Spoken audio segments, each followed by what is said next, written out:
Because it's just like straight balls. All right, what's going on, YouTube? This is my boy Tony here, Mr. Bench God himself, featuring Winson Tom. We're just going to be answering some fitness questions, some powerlifting questions.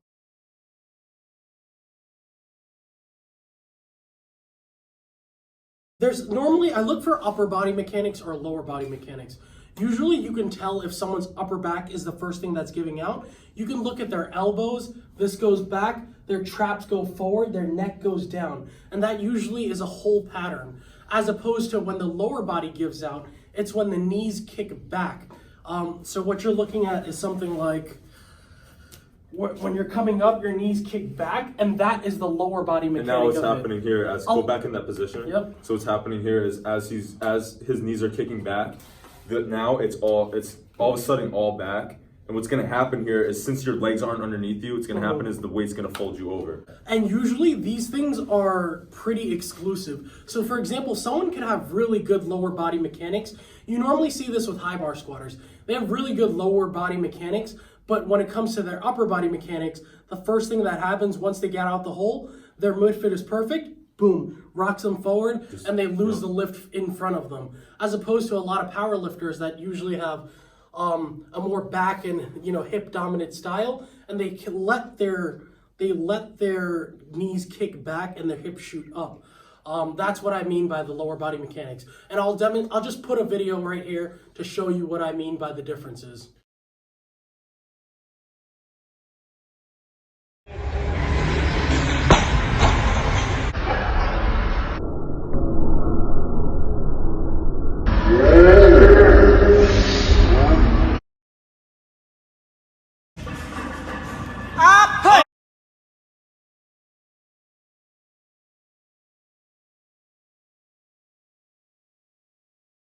So show them what it, just air squat, show them what it should look like. What I'm looking for is that you descend into your midfoot and you come back up without your upper body giving. So for example, you coming down and you're pushing out, your knee position remains the same. There's not a this, or there's not a excessive knees. You want your back, so what you're saying essentially is you want your back to be as straight as possible. Yeah. No hunch. And also, I don't want to see any of this. Right. You need to keep your thoracic extended. Yep. You want to keep your elbows tight, your lats on, your traps on, and you're driving back and up. Yep. It's not just a... It's one motion. Yep. Dump. All right, next question.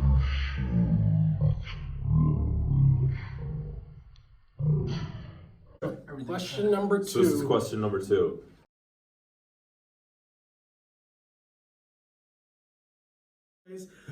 I do hip pump.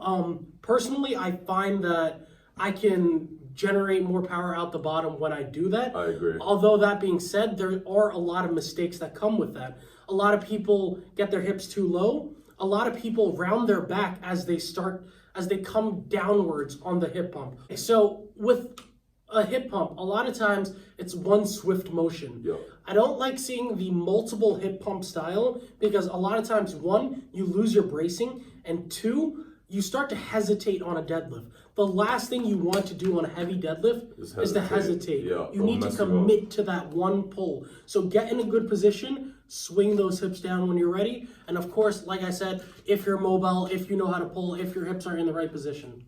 No, you have anything to add about the hip pump? Hip pump is fake news.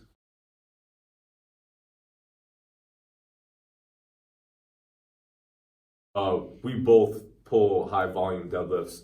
There's a lot of people that pull. I know a lot of coaches prescribe their lifters only no more than sets of 5 on deadlift. What are your thoughts on that? Well, usually those guys are either they're conventional pullers or they're a lot stronger lifter. So I understand if you're like an 800 deadlifter and potentially doing a set of 8 with 675 can be detrimental. The benefit of rep work is that you can build momentum down from there. So if you do a lot of rep work, you only have more weight to add on the bar. Right. However, if you start too low reps, usually a lot of times it's supposed to be a set of 5, but then you fucked around and it became a 5 rep max. Where are you going to go from there week to week? Yeah. No, I agree with that. What's like your rep range typically for deadlifts? 10 to 1s. Yeah, 10 so down. I'm the same way. I Yeah. I like to pull a lot of 10s, but as I go, I like to progressively put weight on the bar and start decreasing the reps. So I'll hit so my main set will be like a set of 10 one week. I'll do a set of 10 the following, and then once I feel that set of 10 is starting to slow down, I'll start to cut the reps down, and I think that'll typically leads me right into like the 5 rep range within a couple weeks from that point.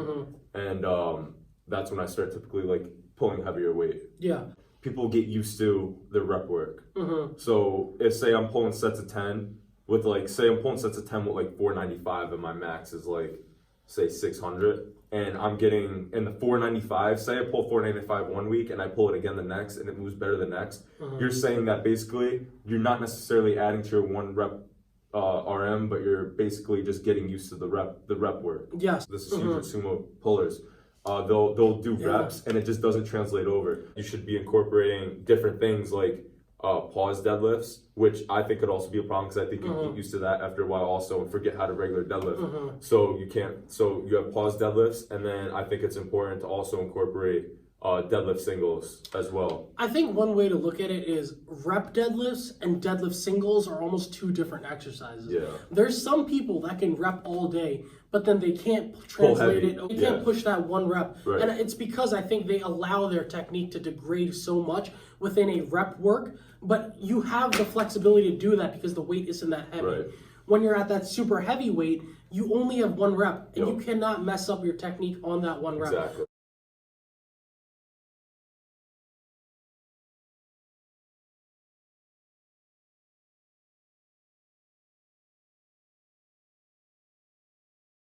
Okay, so feet while benching. So people put their feet in different places while benching. I think the most effective way is putting it. Before we start that, can we just talk? Like, usually the classic way you're taught, like, the feet is directly under you, right? Right. And you think that's a little, like, incorrect, and there's better ways to do it because... I think if you put your feet all the way out as far as possible, you're going to get...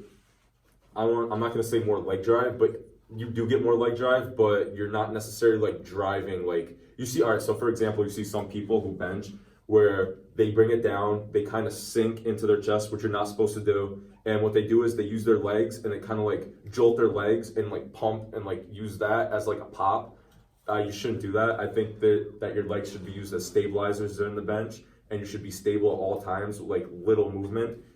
There should be constant force within your heels, kind of like, so essentially the power is coming from like your toes. This is the way I look at it. Your power is coming from your toes all the way to the pressing motion, but there should be no like jolting or anything like that. It should be. So you believe in constant tension in your legs and pushing through your toes, right? So yes, as opposed to heels, do you push through your heels? So you're basically pushing like this the whole time, which also becomes a problem because my feet actually go in that motion. One of the big problems with people who bench like that I've heard is that their feet slip on the floor. But that's one of the issues while benching like that. But other than that, I think that's the most effective way to bench. But it definitely has an adjustment period, because if you're someone who benches like all the way out here, which I used to do, and I actually ended up switching, not because I thought that feet out would be more effective, but because that was starting, for some reason, that was giving me a lot of pain in my lower back and a lot of cramping. I think the way I had my feet all the way back was like condensing my spine in a weird way. So I kind of put my feet out a little bit, and that just like alleviated all the pain. So then I started to find out that by putting my feet all the way out, I was getting more tension and more leg drive, and I just eventually got used to it. And do you feel like your arch is the same or better? Yeah, I feel like my arch is literally exactly the same, and I thought that it would affect my arch, but it didn't. So yeah, the leg drive is definitely important, and where you put your feet is important as well. So somebody who has smaller glutes may need to arch differently, which means they have to put their feet in different positionings. They put their feet back to get their glutes higher. Exactly. For him, his glutes is already the same level. My glutes are already high, so I'm able to put my legs out in front. So if you have, you got the cake. Okay, if you got cake, then nah, for real. If you have thicker glutes, then you'd probably benefit from something like that. Whereas if you have flatter glutes, well, first of all, you gotta get your squat up. Second of all, you probably won't benefit from that style of bench. So I guess in some, The takeaway is develop your arch and develop your lower body size before you extremities. try the knees forward.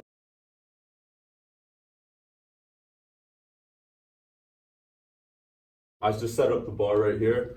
We're gonna move over to the bar, and Winston's gonna demonstrate for us some deadlift cues. First thing first, I like to see my toe angle. There's a lot of different styles. There's the more toes forward style, which is like this. You see guys like Ben Polak, Clifton, SSJ Bob pull that style, as opposed to a more toes out style, which is, for me personally, toes pointed to the plates, For me, at least, I can open up my hips a little bit better and get in a slightly better position. I can't do that right now because I'm super tight. After that, I look for the hip height. I think this is one of the most important parts that people tend to mess up. You want like we said before, the hip pump, it's gotta be consistent. And then when it's not consistent, your hip height is all screwed up. So for example, an inconsistent rep would be, and then my hips shoot up, and then I finish the pull. I'm not looking for that. I'm looking for one consistent hip height. So if this is the amount of hip pump you use that every time you pull that rep.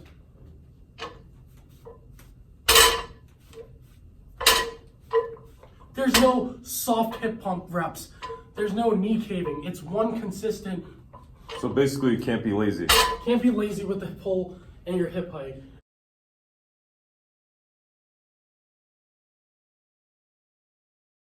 So say I'm up against the bench, right? I'm going to literally push my arms against the bar while pressing my upper back into the pad. The so as opposite you're doing of a that, shrug. yeah. So as you're doing that, the weight's going to come right off the rack, and you're basically leveraging your hand off. And typically, the minimal unrack thing is essentially what he's saying. You have to be really under the bar, Yep. and the bar cannot be like behind your head as you unrack. Now the problem with that though is that you could, on your reps, if you were too far back, you could hit the rack on every single rep. So really be careful of that. Make sure you're set up just perfectly so that you're able to leverage that self handoff with using as minimal energy as possible, but also not to the point where on every rep you're hitting the rack, because that'll just mess the whole setup. Once I get this up and I'm like this, then my glutes come down on the bench and I'm ready to go.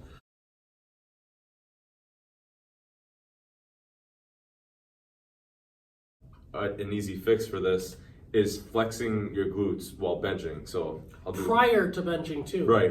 Yeah, your glutes should be flexed like the whole time. So just to demonstrate in the chair, my glutes aren't flexed. Do it. All right, now my glutes are flexed. So you see the difference? Yeah. And when you go from a relaxed to fully flexed state, a lot of times that's at the bottom of the bench, typically with like sink style benchers, and as a result, it's like a football style. Everything leverages upwards, Yep. and because your glutes weren't maximally flexed in the first place, your hips are going to come off. Right. As opposed to if you can flex your glutes maximally, then you can kind of gauge how much pushing from your legs into the bar Right. can there be. Yep. Without the hips rising. And your glutes are going to stay on the bench the whole time as a result of that. Oh, and also if that doesn't work too, even though this kind of goes against it, if the main thing we're trying to address is the butt coming off, not talking about leg drive or anything else, something I've done in the past is just simply go wider. When you're wider, Yeah. you can't get up as high. Yeah. As opposed to when you're very narrow, you can bridge yourself a little bit higher. Yep. That being said, I don't know if that's the best for leg drive. However, that could potentially solve your hips coming off problem. Yep, so basically just to recap, so the two things that you can do is flex your glutes and Keep if them you're flexed. keep them flexed, and if you're comfortable with it, widen your foot stance on bench. All right, could you toss me the water? Yeah. Hey, you can toss it, I'll catch it. This one? Yeah.